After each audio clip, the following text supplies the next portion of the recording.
Welcome to episode 79 of the Sports Geek podcast. On this week's podcast, I catch up with Richard Irvine from New Zealand Cricket, getting ready for the Cricket World Cup.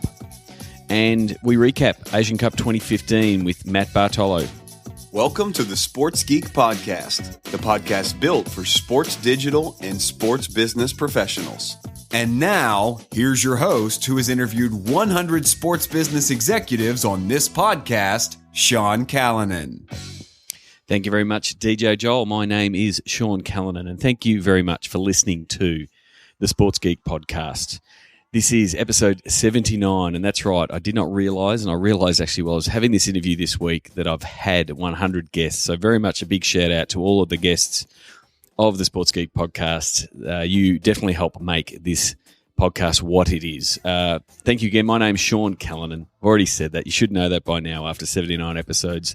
You can tweet me at Sean Callanan and tell me that where and when you're listening to, and also tell me what platforms you're listening to. Sports Geek Podcast is available on iTunes, Stitcher, Audio Boom, and also Pocket Cast is now a link. I can give you a link directly to the Pocket Casts. I'm a big fan of the Pocket Casts app.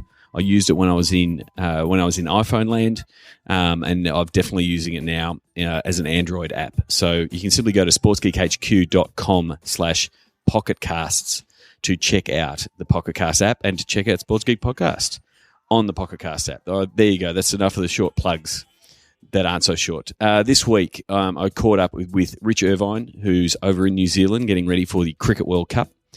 Talked about what he is planning with the Black Caps. The Cricket World Cup is about to get started tomorrow. I'm recording this final intro on the Friday and hopefully get it out tomorrow before the first game. So we talked to Rich about his time at Cricket New Zealand and some of the things he's learned from his background working in telco land. And then before Matt Bartolo leaves, we recap a very successful Asian Cup. We had Michael Brown, the CEO, on episode 73. So I catch up with Matt to just talk about some of the results from a digital point of view and really dive deep on the Facebook ad work that we did and the success that we had. But first, here's Richard Irvine from New Zealand Cricket to talk all things Cricket World Cup on the Sports Geek podcast.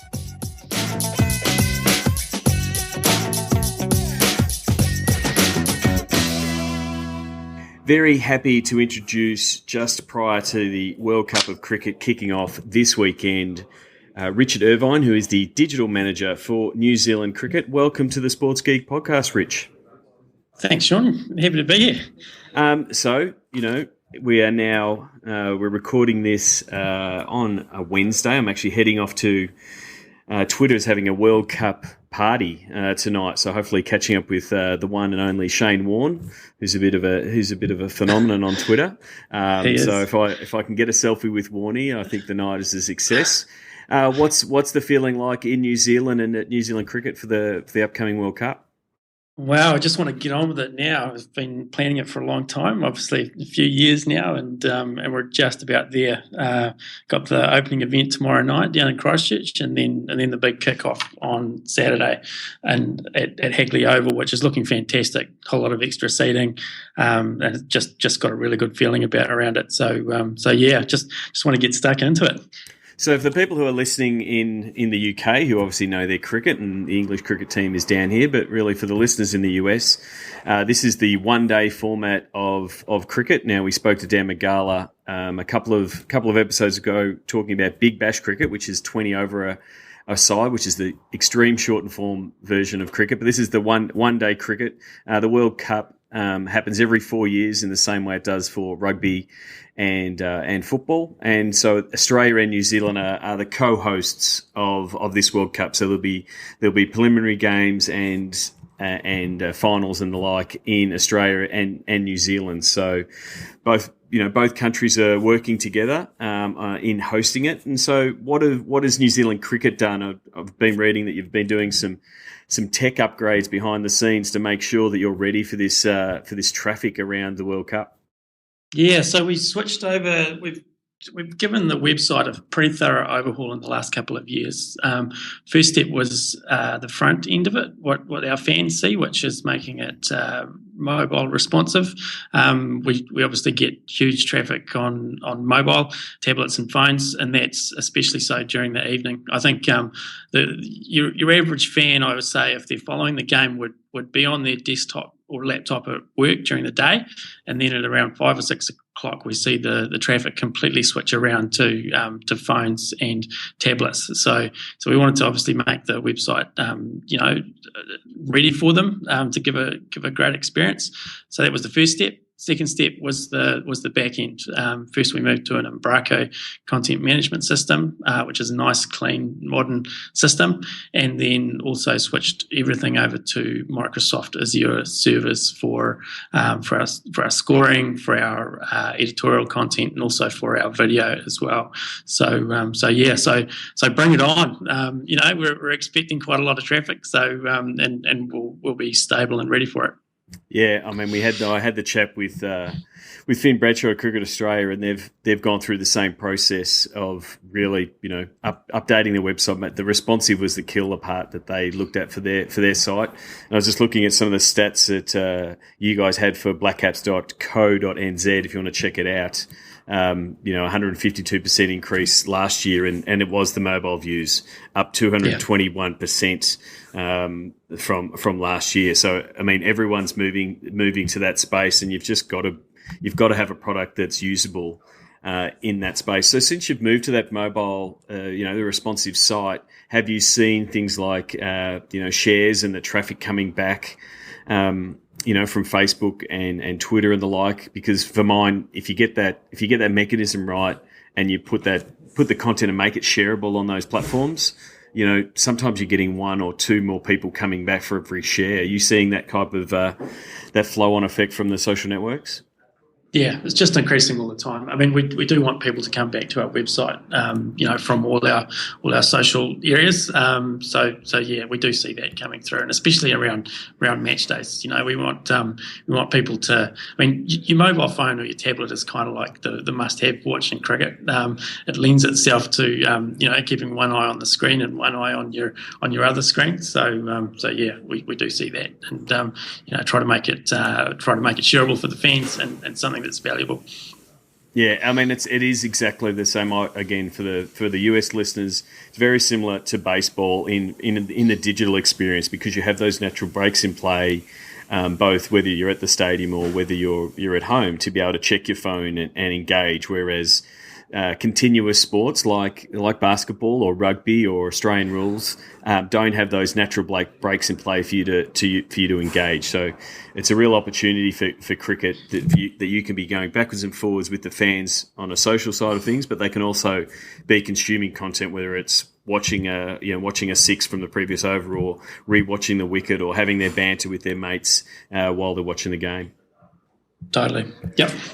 So your background before you were at Cricket New Zealand, you worked for Telecom New Zealand. So what kind of lessons, going from a telco provider that are really customer service focused, and that's really one of the things they're using social and digital for, what kind of lessons did you take away from that environment, and then getting into the sports environment and seeing how the two sort of businesses operate differently? It's a good question. I mean, there's a lot of things that are different, but a lot of things that are the same. I mean, I brought my general approach to social media across, in that it is literally a social medium. You're not there to just talk at people. Like, you've got to be interactive, you've got to be available, you've got to answer the hard questions. Which you obviously got quite a few in telco land. It all hours of the day and night, but it's the same over here.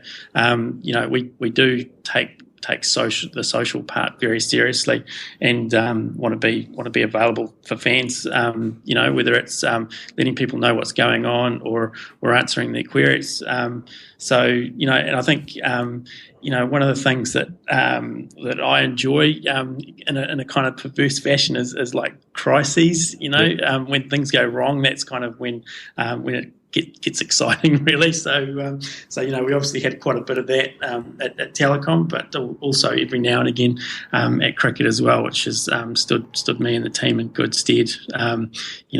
Being able to keep a cool head and still think strategically and offer good advice is a valuable skill kind of wherever you're at, whether that's telecommunications or on or in sport, of course. So luckily the team's going very well lately, so we haven't had to do too much of the firefighting just recently. So the touch wood, long may it continue. Yeah, so, exactly. I'm sure there's a few people who are listening that go into that fetal position and roll on the floor after a big loss, and they see the torrent of I call it fan passion, but it's a lot of fans venting and calling for the heads of players, and sometimes it's just a good place to put the phone away, go for a long walk, and in 15 minutes you're a lot calmer, and the fans start getting over it because there will be another game.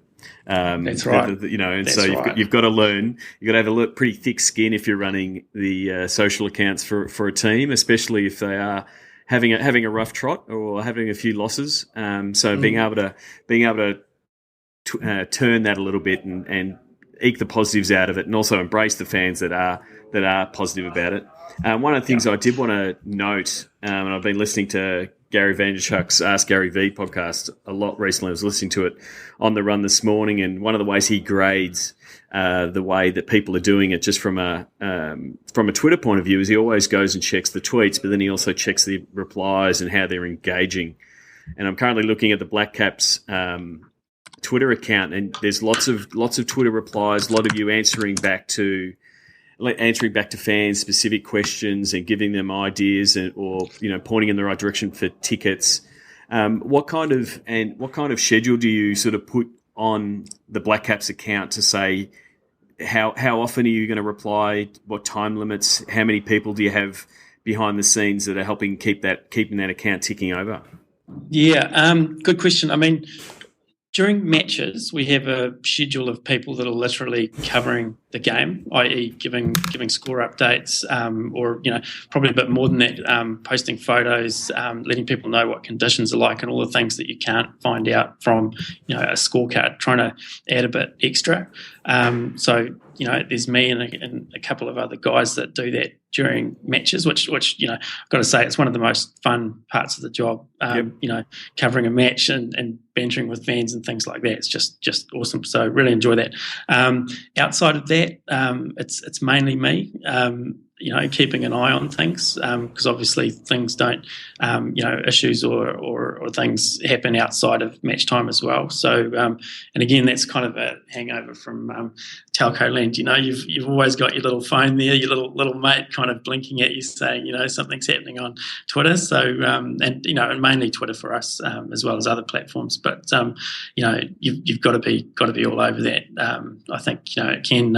It's very beneficial to take a break every now and again, but it is fairly 24/7 proposition. So it's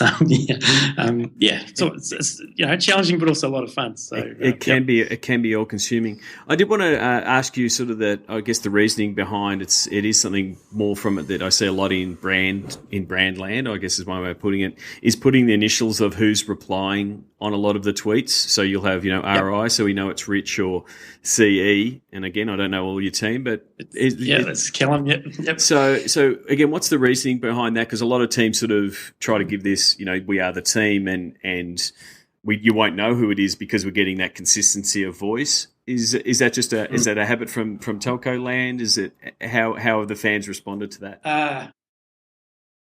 Well, yes, it is. I mean, it's a transparency thing. I mean, we're not the Black Caps team. I mean, if the team's in the middle, we're not. They're not tweeting the score kind of thing. So what I wanted to do was just sort of say, hey, look, these are we are people that work at New Zealand Cricket, and you can literally tell who it is. And to me, that's transparency and a social thing. So to try and create a kind of a person to person interaction, very powerful in telco land, especially just for showing that you weren't speaking to a faceless, nameless corporation. You were speaking to a person that was working there, that was passionate, that cared, and it's flowed through to this. I think fans do respond to it. They can kind of tell who's on, at any one time. Everyone's got their own kind of style and their own way of doing it. We do get, a few questions about, what does it mean? Not everyone's familiar with it, but, Yep. we've got a little page on the website that kind of explains what we're up to. I think it's a valuable part of what we offer. And I think going back to that, I guess that painful part of the social experience for some sports teams, especially if you're going through a crisis or you're going through that losing streak, and there's that want and need for the fans to vent.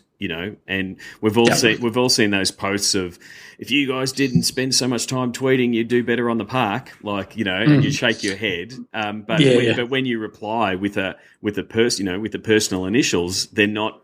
It's not directed at the coach or the player that it was intended to, and so potentially you could start forming that personal relationship. Be empathetic with them and saying, "Yep, we feel your pain," because there's a person behind it. So it gives you, and that's effectively a tactic that the telcos are trying to use, that it's a person, not a robot, and that kind of thing. But you can also use that to say, hey, I'm writing this tweet, I'm a fan, I'm working for, New Zealand cricket. We're there with you, whether it's, both on the winning side where you're celebrating, but also on that, when you're in that crisis mode, they're a little bit less likely to, have a go as hard when they start knowing the people behind the scenes.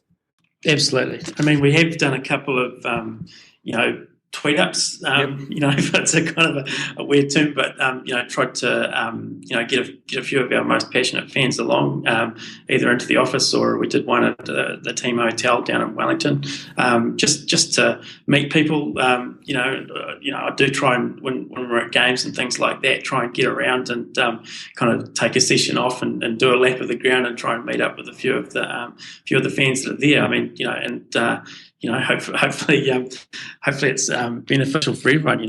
We meet each other, and hey, we're all just cricket fans. And, I just so happen to kind of work for the organisation. So we've we put a lot of work into trying to foster an online community, and and I think the hard work kind of comes back to us. So it's been beneficial for us.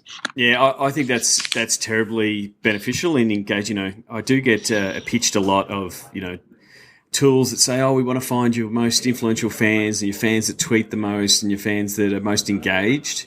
And from a sports point of view, I normally go back to them and say, the guys who are on the tools, the guys who are running the accounts, they know those people. They see all those tweets. Now, again, it's great for a big brand that doesn't have this passion directed at it, that they could, because you've got to see it for all the noise. But from a sports team point of view, and I'd love the feedback from anyone who's listening. I have no doubt that most people who are running a team's Twitter account can list 25 accounts that they know that if they said, "Hey guys, would you please come to Bay 12 for this game?" that those fans would come, and providing them a little bit of access behind the curtain is a great way to get them to buy into what you're trying to do. So if you've got a campaign that's going to be pushed out, or you're pushing out something on a new platform, these guys, and I like to call them like your digital cheer squad, they're going to be the ones that push it out the first time. Absolutely. So, I mean, I guess one of the things that helped me with this. Sorry, yeah. Yeah, no, okay. You were saying? I was just going to. I mean, one of the things that helped me was the fact that, one of the things that helped me with this job was that wasn't that long ago that I was one of the passionate fans, either tweeting away on Twitter, or I had a bit of a sports blog as well that was kind of satirical and things, and I used to keep a very close eye on both obviously the team, but then also how the how things would run, either sponsorship wise or social media wise and things like that. So it was it was an interesting moment in the job interview when my future manager came in and said, we've just been reading your blog. I was like, oh great. So, again, put it all down to fan passion, I guess. And it's all kind of worked out. So, it is a good way. I mean, again, if people are saying, how do I get involved? I do know a lot of people that have got their first jobs in sport by being a fan and being vocal and showing that they're using the platforms that's a really good resume. Like, if you were to come to a organisation and say, yes, I want to work for New Zealand Cricket, and you go and look at their Twitter feed and it's like they've never tweeted about cricket before in their life, it's not a prerequisite for a job. Like, I've had people move into new roles with new sports, but if they're not using the platforms and showing that they can use them and showing that they can engage, then I'm always going to take the person that is engaging and using the platforms and showing their passion, because it can easily be translated. So, I'm always one for, the phrase, use the bloody tools, because when you get in control of, whether it's the Black Caps Twitter handle with 100,000 followers, you want to know what you're doing. You want to know some of the mechanics, and you want to know some of the tricks of the trade. And there's nothing better than learning those on your own account. Absolutely. Yeah, so, and it's sort of, sorry, you go. So what I wanted to do before we finish up, because I know you've got a lot to do for this Cricket World Cup, is there any themes or specific campaigns or any hashtags you're going to be driving throughout the Cricket World Cup? There's a couple of things. We've just recently launched our My Black Caps membership club, which is getting people to join the club, and in return they get access to clips from all the games on either on their machine or on our mobile app. They also get like our newsletter, ticketing offers and merchandise as well. So yeah, My Black Caps is kind of the big sort of push. It's been out there a couple of weeks. So trying to spread the word and take advantage of all the interest in Cricket World Cup. So it's very much a data capture and build up your profile for all things New Zealand cricket.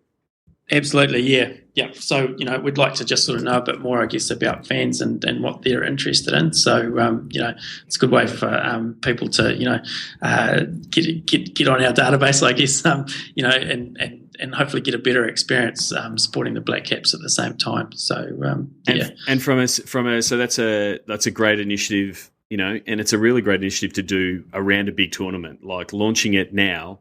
You're going to get all this traffic. I went to the site this morning and, one of the first things is a splash screen says, hey, sign up for My Black Caps. Like, you will get a lot of fans going, yes, I want to be involved. I know it worked really well for the Socceroos around the World Cup, where they were sending out daily emails to keep everyone up to date what was happening in the World Cup over in Brazil. Because you're getting that real attention at that time, it's the best time to make that ask. And from a social point of view, is there any hashtags or anything in particular you're trying to get more fans to do on social?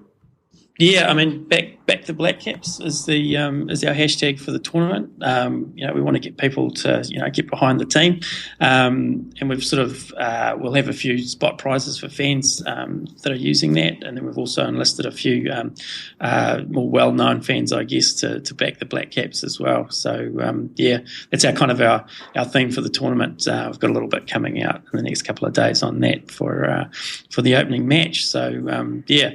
Then, as well as just our normal, content on the website, all the tweets and updates around the matches. So yeah, it's going to be a busy time. So yeah, looking forward to it. So I will wish you luck, but not too much luck, because I'm still an Australian at heart. For people who don't know, and this is a shout out to both my listeners in Australia, New Zealand, and Tinnis over there in South Africa. Australia are favourites. South Africa are second favourites, and New Zealand are third favourites according to betting markets. So hopefully you will. So if New Zealand make the final, will you make the trek over to Melbourne?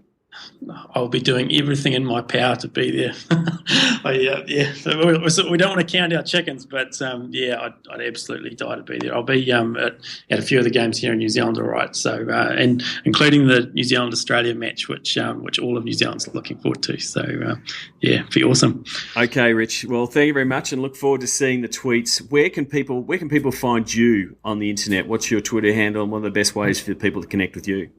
I'm Rich Irvine on Twitter, and I've also got my own. I've got a couple of sites, but sportreview.net.nz is my sport blog. So if anyone fancies a kind of a lower grade coverage of events, then they can go and have a look at that one. So no problems. We'll have links to everything related to Rich, please connect with him and connect with all of my guests.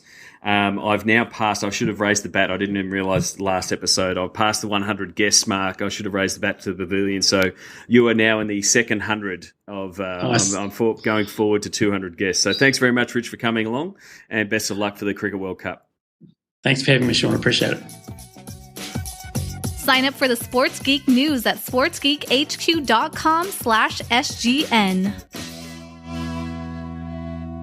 Thanks again to Rich Irvine. You can follow Rich at Rich Irvine, and you can also follow the Black Caps at Black Caps on Twitter, and check out what they're doing, and keep an eye on the Cricket World Cup by using the hashtag CWC15. That's the hashtag for the tournament. And I did go to the Twitter Australia launch, and where they were launching a new version of the Twitter app, and I'm assuming that it works if you're following the hashtag in the US. It would definitely work in the UK. So obviously a real big push for Twitter to get growth in the subcontinent, India being one of the biggest nations and absolute lovers of cricket. I've spoken about it previously with, they did some work with the Digigraph stuff with Sachin Tendulkar, a famous Indian cricketer. So if you search on the hashtag CWC15, you'll see the integration with the sport. So really interested to see how it's received both by the fans, but then also by the sports. Are we expecting to see Twitter provide this kind of integration with other sports? Will we see it happen in the NFL? Will we see it in the NBA? Maybe around tennis, around the Grand Slams, and other local sports like the AFL and NRL. Be really interested to see if that's the kind of stuff that Twitter is going to start offering, and really see where Twitter is going to position itself overall as a product, because they're starting to put in more and more functionality into the Twitter app that maybe sports are putting into their own apps. So there might be a little bit of a battle in the near future with, especially broadcasters and things like that, especially as things like Twitter video grows and more fans start using it. So keep an eye out. What are your thoughts? Send us a tweet at Sean Callanan. I'd love to hear what you think. And if you did check my Instagram feed, I've decided to dive in and start using my personal Instagram again at Sean Callanan. I did get that selfie with Shane Warne, thanks to, wasn't exactly a selfie. Brian Gibson was kind enough to take the photo, but I did get the shot with Shane Warne, and hopefully when I'm in seat in London, we've got Mike Gadding speaking. I will get the matching set. Mike Gadding, known as the other person involved in the ball of the century. For the people in the US, I will link to the YouTube clip that I had to show Christine when she was in Melbourne to fully understand the legend that is Shane Warne. I'm very happy right now to quickly chat with Matt Bartolo, literally before the cab turned up to take him to the airport on holidays after he'd finished up with the Asian Cup, where we recap some of the digital successes of the Asian Cup 2015.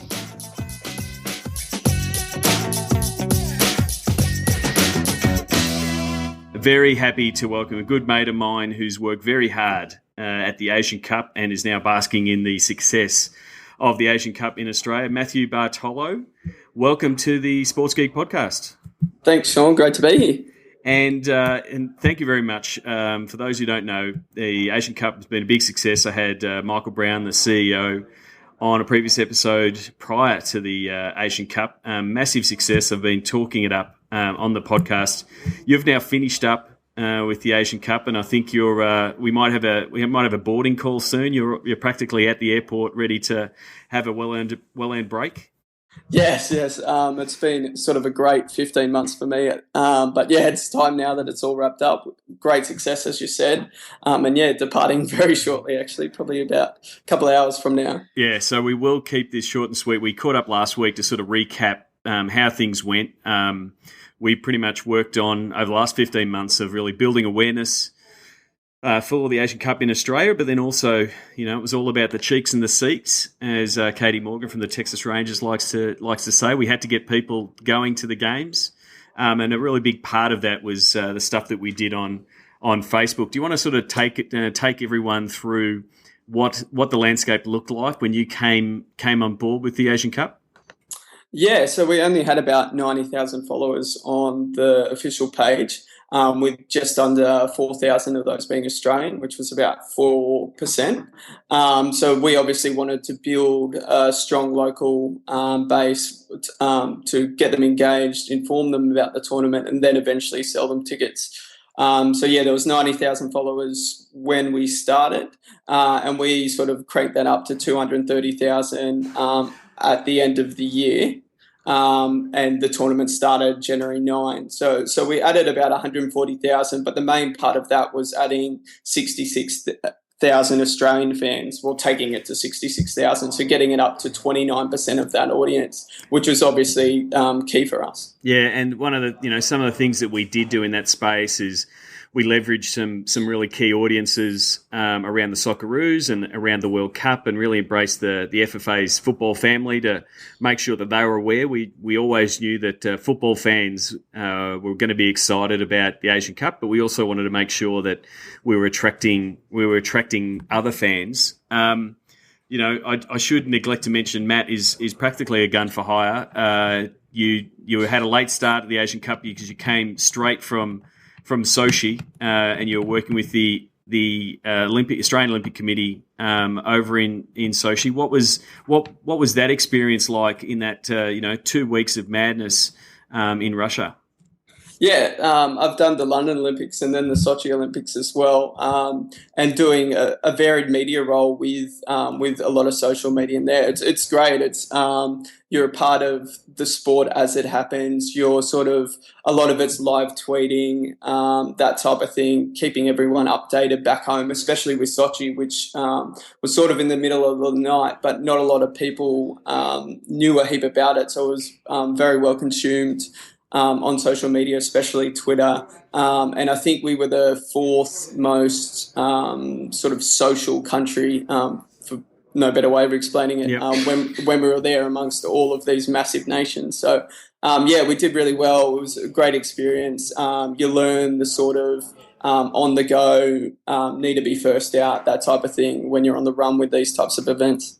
Whereas, the role with the Asian Cup was slightly different. You're working with the local organising committee, headed up by Michael Brown, on the ground in Australia, but the World Cup being run, the Asian Cup, I should say, being run by the AFC, you had to work with them as a overarching body, but really you were having that focus on Australia and what content works for Australia. Do you want to talk a little bit about how that sort of relationship started? Because it was a little bit of push and pull, trying to figure out what's going to work for the Australian market and then what's going to work for the broader Asian Cup audience. Yeah, definitely. We wanted, like I said at the start, we wanted to get as many Australians involved as well, but we also wanted the wider sort of AFC landscape, the Asian continent, to get involved as well. A lot of our focus, we were obviously strongly focused on the local market. AFC was strongly focused on growing the brand and the Asian Cup in the wider Asian market. We were keen to get as much Australian content out there as possible. They were keen to sort of do, a bit more varied stuff with the different Asian nations that didn't have too much relevance to us back home. But in the sake of trying to get as much reach as possible, we sort of came to the conclusion that we'd start running things where we'd hit Australia in the peak time zones. Generally during the day, our peak time zones was sort of 12 midday, and then in the evening between 7 and 9. And then we tried to publish a lot of the sort of wider Asian content at that 11 o'clock midnight mark Australian time. So we capture the main segment of that audience and try not to overreach with the Australian audience with how much content we were putting up a fair way out from the tournament when we didn't want to sort of saturate everyone. Yeah, so it was a combination of sort of, with Facebook, we were able to use the geo-targeting options to say this is a post that's just going out to Australia, but we also, but you don't have that option on Twitter. So we did do a lot of stuff based on time zones. We knew that this would be fine for the Australian market and the Australian time zones, and then we could post stuff for more, for the Middle East and the Asian markets later at night than when we knew most of Australia was in bed. So it was a bit of a dance to get those time zones and when to use the geo-targeting stuff. But in the end, I think it worked out quite well, and then it also fit in quite well with what you were doing from an advertising point of view, because you were then promoting specific posts, especially stuff with videos, the promo video with Timmy Cale, and those kind of things, and re-advertising and making sure that a really big segment of the Australian market was seeing that content. Yeah, definitely.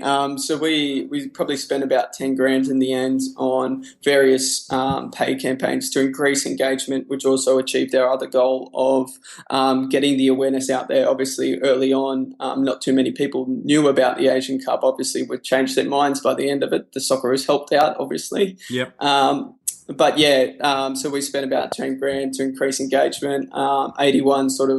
81,000 likes, video views, clicks, comments came from that, as well as informing audiences and driving traffic to the website, which was one of our goals, to get them on there, get engaged, and eventually buy tickets. So we got 15,000 click-throughs for that budget as well. Yeah, and one of the things that was, we fought with the geeks, the guys building the website, was to get some of those conversion pixels installed and those custom audience pixels installed, so we could then advertise to people who had checked out the website, who had piqued their interest for buying a ticket. We were constantly building up these lists of people that had been drawn in by a really cool video or a cool piece of content, but then we could come back to them later down the track with, as Gary V would say, with the right hook, with the ticket sale. So that was really important for us to be building that list. Even if it wasn't an email list, it was also this list of people who'd visited the site.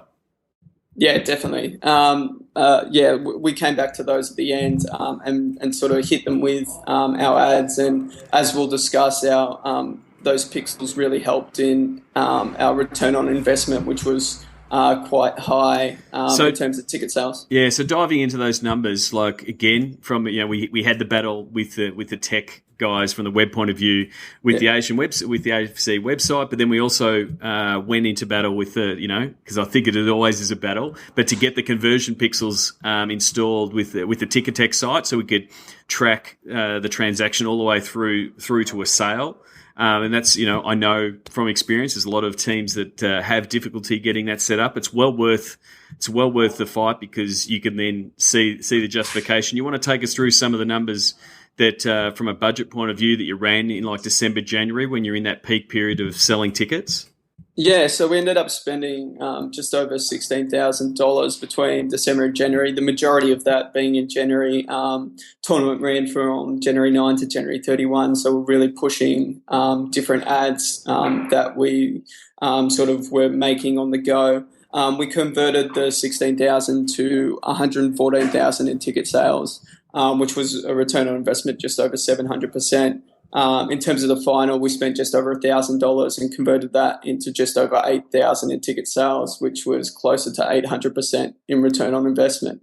From what you've told me, these seem like good numbers, but definitely there is scope to sort of pump more budget into those sort of spaces when you're looking at the sort of return on investment being 700, 800%, that type of thing. And that's the thing. I mean, when I had the conversation with Brownie, with Michael Brown, we were having the discussion of how can we better pitch these ads, and the flexibility that the ads give you is, we ran out that buy some tickets for your friends as a Christmas present, and we were able to run that as a really small campaign, test it out, see if it worked, see if it was getting clicks to begin with. But then looking back at the data to see what type of sales it was getting, and it was a really good way to test out one copy, because we ran so many different variations of copy into different segments of the market, both geographical around the Socceroos games. So we wanted people to go to the Socceroos games, but we also wanted to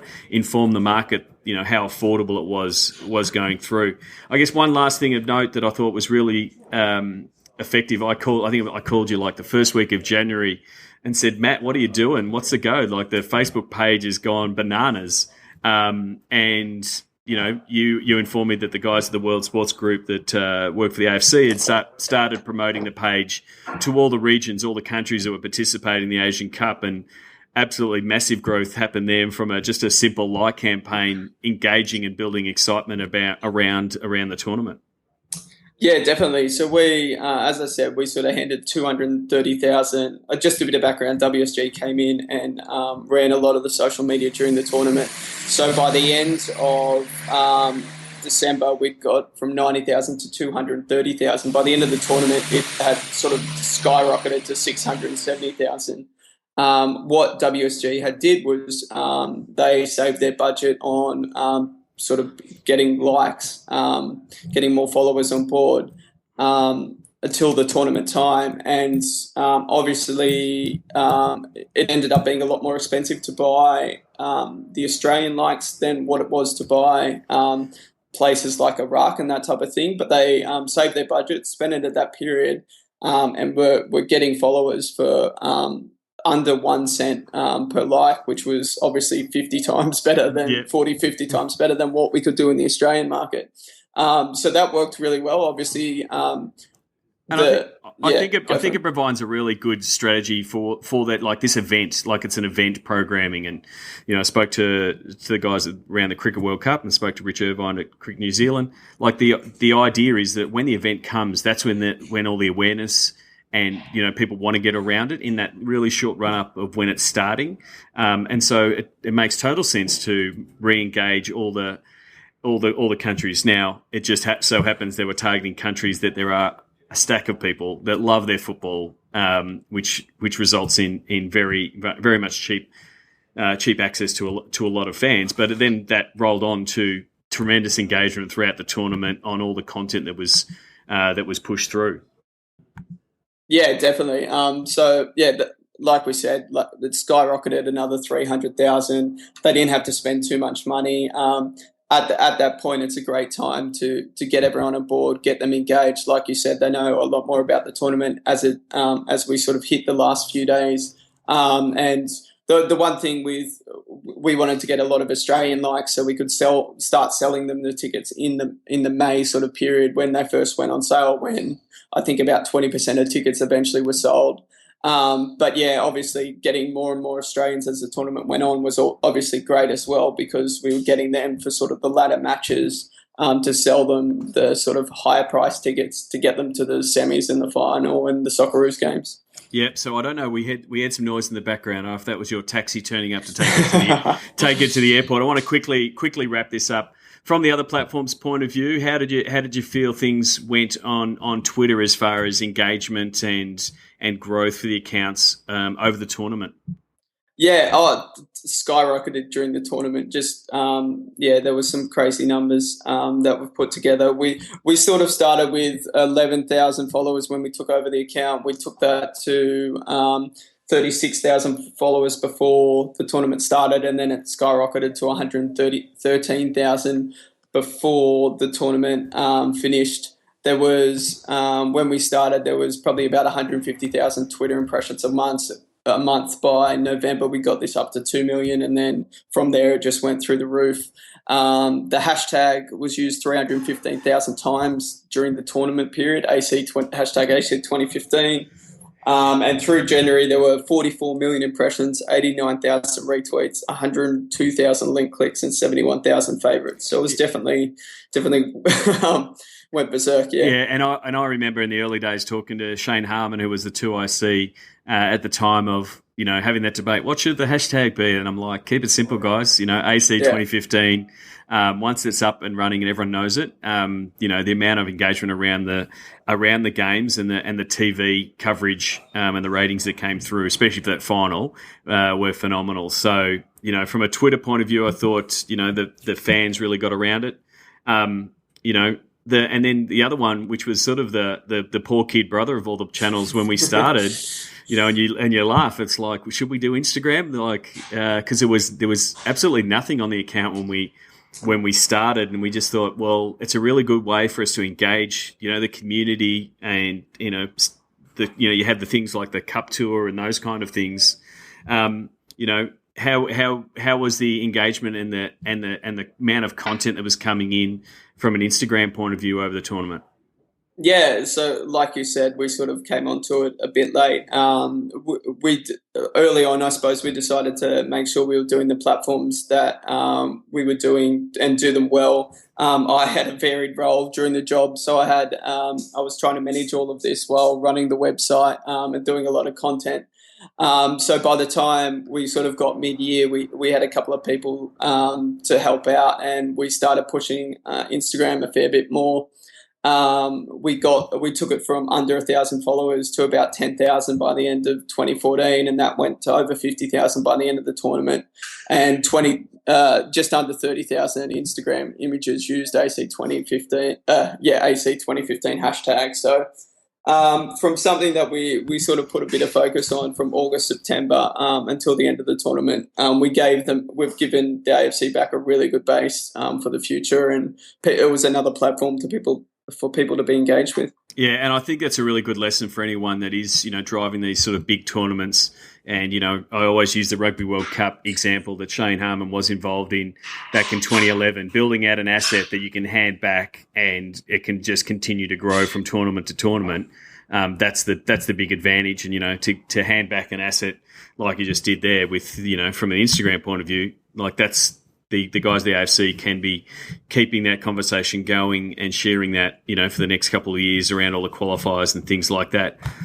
Like, again, no, you've got to go. I just thought, I thought you've done a terrific job. I know how stretched from a resourcing point of view that you were over the last 15 months, and I think you've done a stellar job to get on top of everything from a Facebook ads point of view, as well as be putting out all the content. There we go. That must be you must have the Uber car turning up. Our apartment block, yeah. Yeah, no worries. On the weekday. Yeah.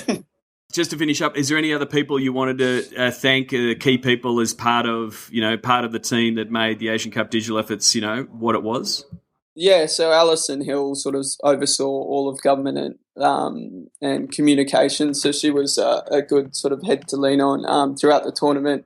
Luke Byrne helped out with the marketing side of things and ensured we were getting our images and all that sort of thing coming through. And he was the man that made sure that the Facebook ads accounts just got going, and he's like, we're going to get onto this. So, I thought it was really important that to have that executive buy-in to say, yeah, we want to push our chips in on this platform. Yeah, definitely.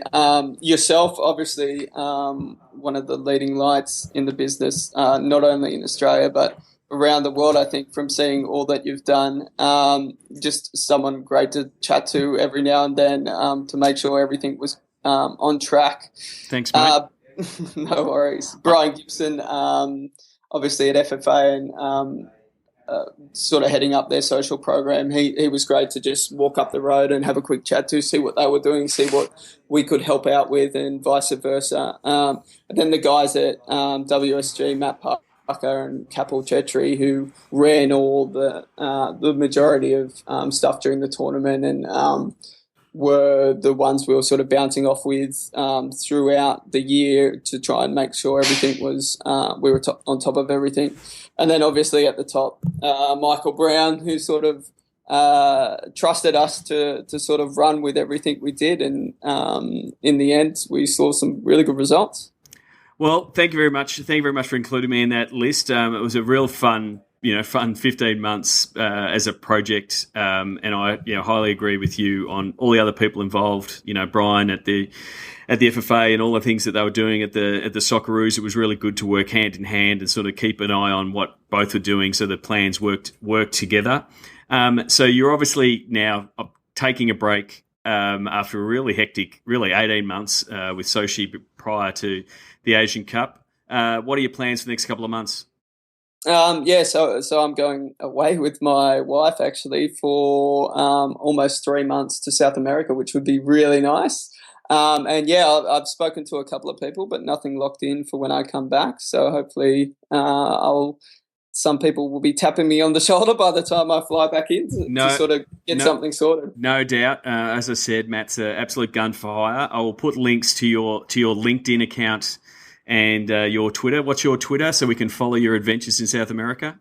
Oh yeah, geez. It's at Matt Bartolo, so MATTBARTOLO. Okay, we'll share that. And if anyone wants to get in touch with Matt when he might be incommunicado, please send me an email, and I will make sure that any offers that you're looking for, I'll make sure they get to your inbox, mate. All right, brilliant. Thanks for that, Sean. Like the Sports Geek podcast? Find us on Facebook at facebook.com/sportsgeek.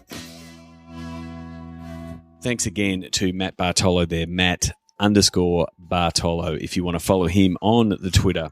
And thanks again for him to catch up with me after he'd finished up at the Asian Cup and before he headed off to the airport on a well-deserved break. Some amazing numbers there, and it really does show you that it's really worth the effort to get those Facebook custom audiences, pixels on your website to start tracking who's coming to your website. And then if you're going to be trying to sell tickets, is to make those hard yards and make those requests to get those Facebook conversion pixels working, because the main thing is, the optimization and the targeting of the right fans is great to help sell more tickets, but also it definitely helps with the reporting. It's so much easier to report how the campaign went to people like Luke Byrne, who was running the marketing, and then further up the chain to guys like Michael Brown, the CEO, to say this is what we did and this is what it resulted in. It makes it's so much easier. So if you want any more information on how we did that, or potentially want to do that yourselves, please get in touch. Sean at sportsgeekhq.com. I'm more than happy to talk about it. I'm really passionate about solving this problem of getting more tickets sold via social and learning how to do it in the best possible manner. And really successful campaign with the Asian Cup. A couple more announcements. SB Week. Russell Scabetti in the businessofsports.com. He's launched that. So if there most likely will be an event in a town near you. It's been running across the US. I'm running one in Melbourne with the Sports Biz Melb meetup group. So go to meetup.com and look up Sports Business, and you'll find us in Melbourne. If you don't have a SB Week meetup, please contact Russell, put your hand up and organise one. Russell's looking for someone to do it in Sydney, in Australia, but also anywhere around the world. So it'll be on the week of April 13. So there's plenty of time to plan, and they'll be raising money for the V Foundation, obviously for cancer research. And those who know me know that's a cause very close to my heart. So very happy to support that cause. So other things, the Facebook group, I'm kicking off and getting a bit of more people into the Sports Geek podcast community Facebook group. I've been doing this with the Beers Blokes business community, and it's really working well. A lot of banter backwards and forwards, not the same stuff that you get on a Facebook page. So if you want to join the Facebook group, again, just hit me up and simply ask. Hit me up on Twitter or send me an email and say I want to be involved. More than happy to add people along that. And please, if you are hoping to go to Seat London, like I said last week, there's a few tickets available. Please contact me, and I will get in touch with Christine and make sure that you can make it there on March 17. And hopefully we can get that picture with Mike Gadding when he does the keynote speech at the end of the day. That's it from me. Last but not least, I'm not going to do a Sounds of the Game this week. I haven't got any, and I really want to hear the sounds of the game from around the world. So next game you go to, whether it is part of the Cricket World Cup, whether it is your local football or a game in your hometown, please pull out your phone. You can record a video and I can take the audio off the video, or simply just record the audio and send it to me. I'd love to include more international sounds of the game. It was great to get reviews coming in from around the world. We're up to 48 reviews on iTunes. Very much appreciate all of them. I'm now using a product called My Podcast Reviews, so I get alerted every time one comes in. So thank you very much for those.